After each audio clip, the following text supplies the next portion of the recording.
So the first step in refactoring your application with AWS is to create security group and key pair.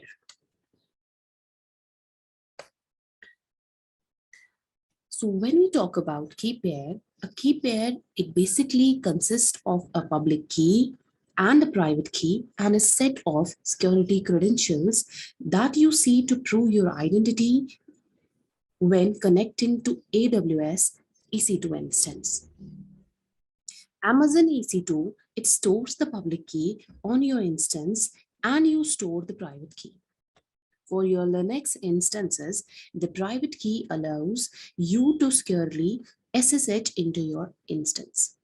Anyone who possesses your private key can connect to your instances, so it's very important that you store your private key in a secure place.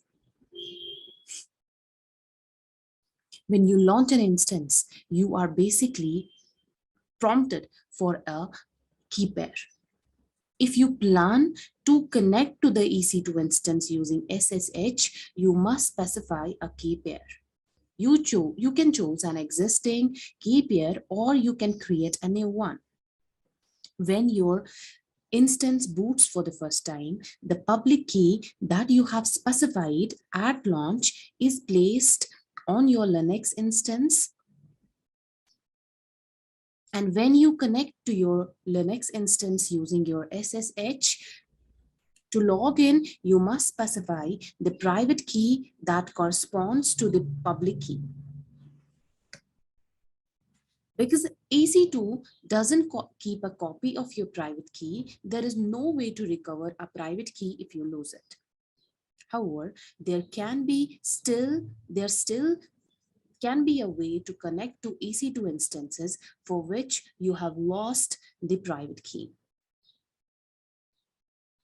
So let us go to the AWS Management Console and let's try to create a key pair.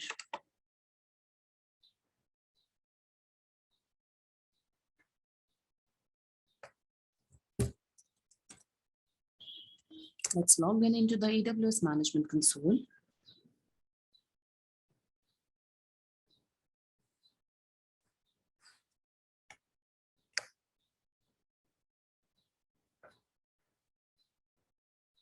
So when you create a key pair using EC2, the public key is stored in Amazon EC2 and you store the private key. So you can use Amazon EC2 to create a key pair using the same way. So we'll open Amazon EC2 console. We'll just type here EC2.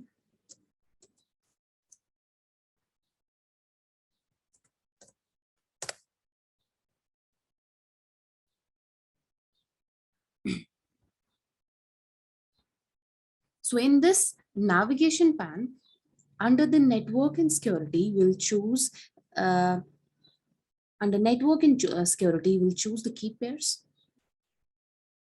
Now we'll create the key pairs. We'll create a key pair. So for name, enter a descriptive name for the key pair. Amazon EC2, it associates the public key with the name that you specify as the key name. A key name can include up to 255 ASCII characters. It can include a leading or a trailing spaces. So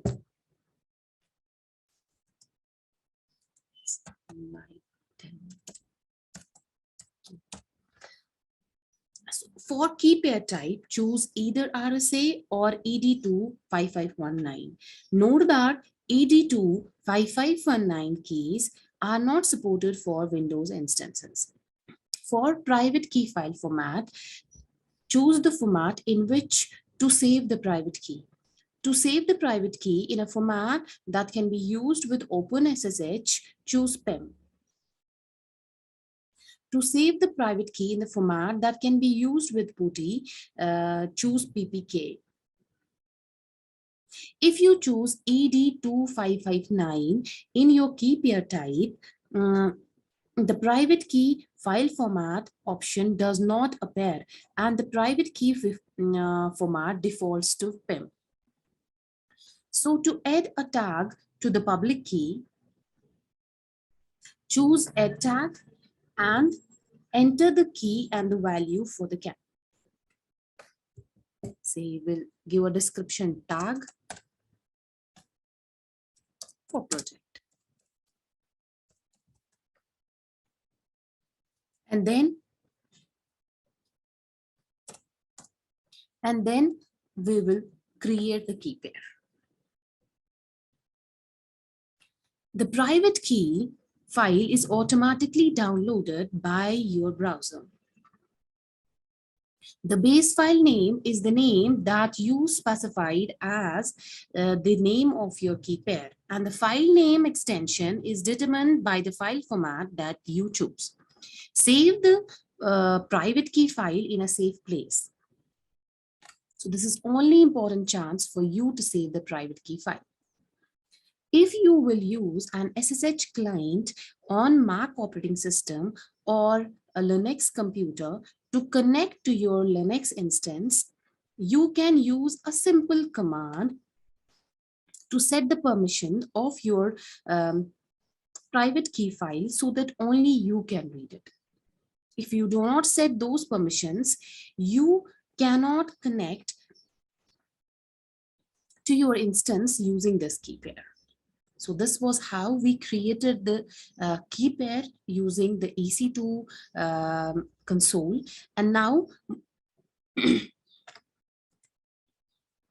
now security group. When we talk about a security group acts as a virtual firewall,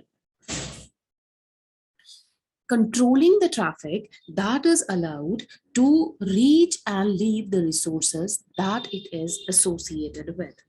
For example, after you associate a security group with an EC2 instance, it controls the input and the output traffic for your EC2 instance. When you create a VPC, it comes with a default security group.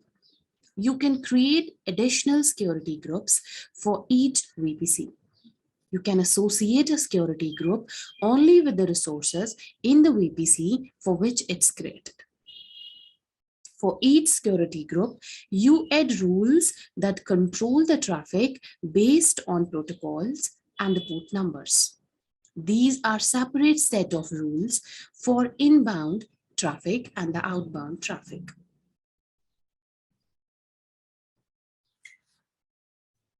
When you create a security group, you must provide it with a name and a description.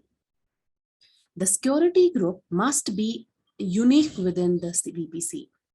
The names and the descriptions can be up to 255 characters in length. Security groups are stateful.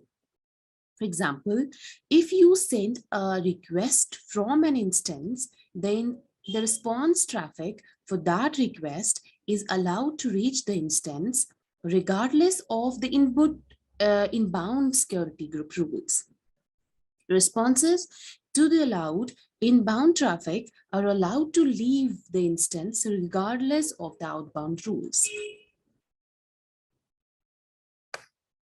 You can specify allow rules but not deny the rules. When you first create a security group, it has no inbound rules. Therefore, no inbound traffic is allowed until you add inbound rule to the security group. When you first create a security group, it has an outbound rule that allows all the outbound traffic from the resource. You can remove the rule and add outbound rules that allow specific outbound traffic only.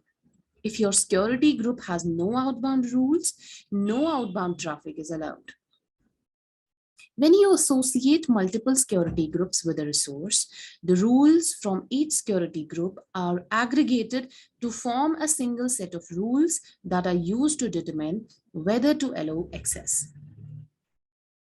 When you add, update, or remove the rules, you can change your chains are automatically applied to all the resources associated with the security group. The effect of some rule change can depend on how the traffic is tracked. When you create a security group rule, AWS assigns a unique ID to the rule. You can use the ID of the rule when you use the API or CLI to modify or delete the rule. So let's go to the console and let's create a security group for our project. In the EC2 console, there is network and security, and there exist security groups. So when we click over here, we have some existing security groups over there, but we'll try to create a new security group for our project.